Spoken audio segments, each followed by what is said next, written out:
Maharashtra news सदैव आपल्यासोबत। आणि आता एक दुःखद बातमी। जम्मू काश्मीरमध्ये दहशतवाद्यांशी लढताना नाशिकचे शंकर शिंदे आणि विजापूरचे सहदेव मोरे यांना वीरमरण आले। यांचं पार्थिव श्रीनगरहून नाशिकमध्ये दाखल करण्यात आले। शहीद शंकर शिंदे हे चांदवड तालुक्यातल्या बयाळ गावाचे आहेत। आज त्यांच्या पार्थिवावर मूळ गावी अंत्यसंस्कार करण्यात येणार आहे। शंकर शिंदे यांच्या पश्चात पत्नी सुवर्णा, मुलगी, मुलगा असं कुटुंब आहे।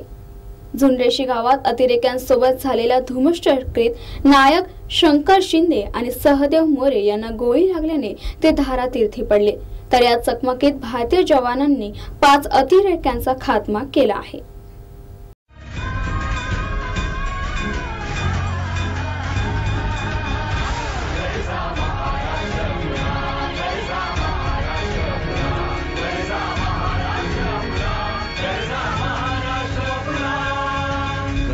महाराष्ट्र न्यूज सदैव आपल्यासोबत।